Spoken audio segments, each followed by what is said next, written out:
Boa noite, estimados telespectadores. Há uma questão que parece técnica, mas que, na verdade, é profundamente política e até moral. Em Moçambique, a terra pertence ao Estado. Isso significa que nenhum de nós pode dizer esta terra é minha, no sentido absoluto. O que temos é o direito de uso e de aproveitamento. E a ideia por detrás disso é que a terra e, por extensão, os recursos naturais pertencem a todos nós. Mas o que vemos na prática é algo diferente.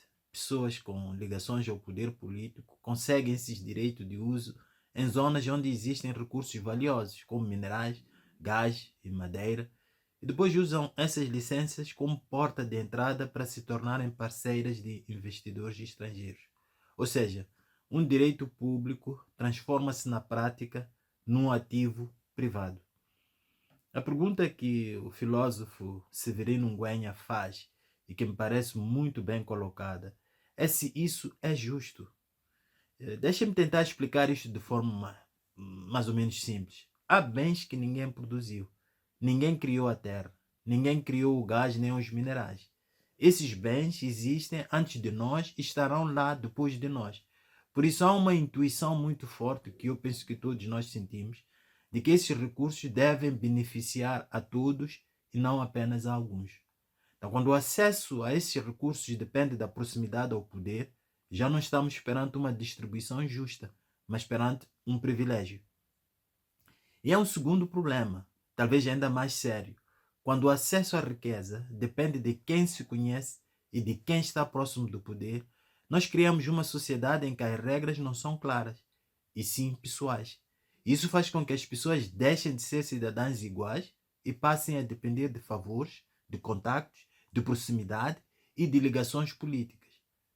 Eu acho que isso fragiliza a própria ideia de república. E há um terceiro aspecto que tem a ver com a nossa própria maneira de viver em comunidade. Os recursos naturais não são apenas uma riqueza, são o que sustenta a vida coletiva, são a base do que podemos construir como país. Quando esses recursos são capturados por poucos, não estamos apenas a criar desigualdade econômica, estamos a fragilizar o sentido de pertença comum, portanto, aquilo o que nos liga uns aos outros como cidadãos. Então, perante isto, o Severino Nguema defende muito bem que o Estado deveria assumir um controle mais direto sobre esses recursos, para garantir que os benefícios cheguem a todos. Eu concordo com ele, ainda que pense que nós precisamos de ter algum cuidado. Nós sabemos por experiência própria que o que é gerido pela mão pública nem sempre serve ao público. Pode ser ineficiente, por exemplo. Pode ser capturado, pode beneficiar poucos, ou apenas de outra forma. Por isso, talvez a questão mais importante não seja escolher entre Estado e privado. A questão essencial é como garantir que o que é de todos beneficie realmente a todos. Isso leva-nos a um desafio maior. Nós precisamos transformar a forma como o poder é exercido em Moçambique. Precisamos de passar de uma lógica de decisões opacas, pouco explicadas e muitas vezes baseada em relações pessoais, para uma lógica mais republicana, em que o poder se justifica perante os cidadãos.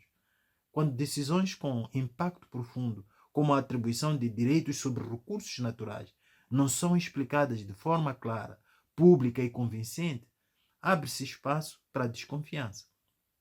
Há ministros com licenças de exploração de recursos minerais. Eu não creio que seja por serem empresários nessas áreas. Usaram o acesso ao Estado para abocanhar essas licenças e privar as comunidades do usufruto dos rendimentos. É isso que abre espaço para a captura do que é público por interesses privados. Então, tornar a política mais republicana significa que quem decide tem de explicar, tem de justificar, tem de mostrar que o que está a fazer pode ser aceito por todos nós como cidadãos iguais. No fundo, trata-se de algo muito simples. Se os recursos são de todos, então as decisões sobre esses recursos têm de ser defendidas perante todos. Este é o desafio que se coloca aos nossos governantes. É também um critério pelo qual nós, como cidadãos, devemos avaliá-los. Mais uma vez, boa noite e até a próxima semana.